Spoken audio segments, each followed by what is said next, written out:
हर महादेव, जय महाकाल। आज हम एक बहुत बड़े तीर्थ स्थल और एक ज्योतिर्लिंग की चर्चा करेंगे। यह ज्योतिर्लिंग केदारनाथ के नाम से प्रसिद्ध है। यह ज्योतिर्लिंग 12 ज्योतिर्लिंगों में से एक माना जाता है और यह स्वयंभू शिवलिंग भी माना जाता है। केदारनाथ मंदिर 4 धाम में से एक पंच केदार के नाम से भी जाना जाता है। यह केदारनाथ मंदिर उत्तराखंड के राज्य रुद्रप्रयाग जिले में स्थित है। ऐसी मान्यता है कि इस ज्योतिर्लिंग के दर्शन मात्र से आपको सभी पापों से मुक्ति मिल जाती है।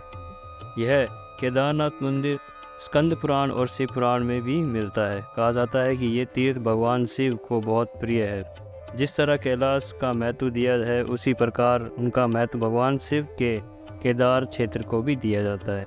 इनके दर्शन पूजन मात्र से सभी प्रकार के कष्टों से मुक्ति और भक्तों की सभी मनोकामनाएं पूर्ण होती हैं। केदारनाथ की उत्पत्ति की कथा पौराणिक कथाओं में से एक कथा इस प्रकार है कि सतयुग में भगवान विष्णु ने नर और नारायण के रूप में अवतार लेकर अलकनंदा नदी के किनारे नर और नारायण पर्वत पर कठोर तपस्या करने लगे। उनकी कठोर तपस्या को देख के शिवजी जी प्रसन्न होकर वहां पर उन्हें वरदान मांगने के लिए बोलते हैं और नारायण ने शिव से कहा कि हे प्रभु, हमें और किसी भी प्रकार की चाहत नहीं है, आपसे इतना ही अनुरोध है कि बस आप यहाँ आकर बस जाएं। तभी भगवान शिव ने खुद को शिवलिंग के रूप में प्रकट करने के बाद स्वयंभू शिवलिंग के रूप में स्थापित किया। जिस स्थान पे शिवलिंग प्रकट हुआ वहाँ पर केदार नामक राजा का सुशासन चलता था और शुभ भूमि यह इसी हिस्से का केदार खंड भी कहलाया जाता था। इसी तरह भगवान शिव ने केदारनाथ कहलाने लगे।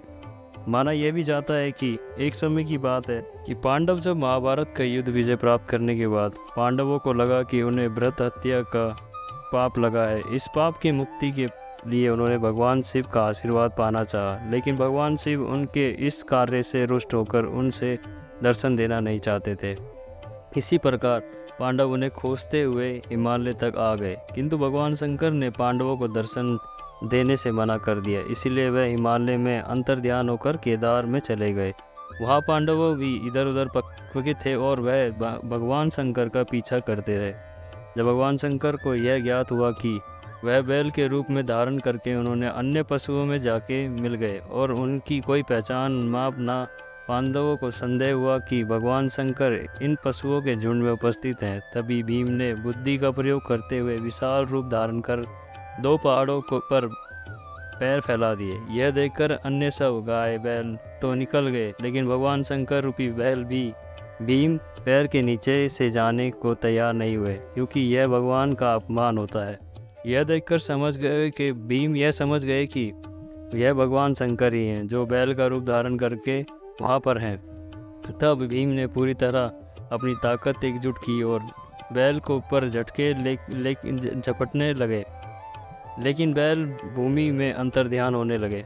तब भूमि में बैल की पीठ का भाग पकड़ लिया, जिसको भगवान शंकर ने पांडव की भक्ति को दृढ़ संकल्प देखकर प्रसन्न हुए और उन्हें पांडवों को दर्शन देकर पाप मुक्त किया। तभी से भगवान शंकर ने बैल की पीठ की आकृति के पिंड में केदार धाम की पूजा की जाती है। माना यह भी जाता है कि जो व्यक्ति केदारनाथ में मृत्यु को प्राप्त करता है उसे सीधे शिवलोक में स्थान प्राप्त होता है और वो यहाँ के कर्म बंधों से मुक्त होकर सीधे शिवलोक चला जाता है। इन 2 कथाओं के अनुसार हम ये जानते हैं कि भगवान के इस ज्योतिर्लिंग की उत्पत्ति किस प्रकार हुई। प्रथम नर और नारायण के द्वारा और दूसरा भीम के द्वारा बैल की पीठ के रूप में भगवान शिव को रोकना। मैं आशा करता हूँ कि आपको केदारनाथ की ये कथा अच्छी लगी होगी। मैं ये आशा करता हूँ कि भगवान शिव का आपके और आपके परिवार पे हमेशा आशीर्वाद बना रहेगा। हर हर महादेव, जय महाकाल, जय महाकाल।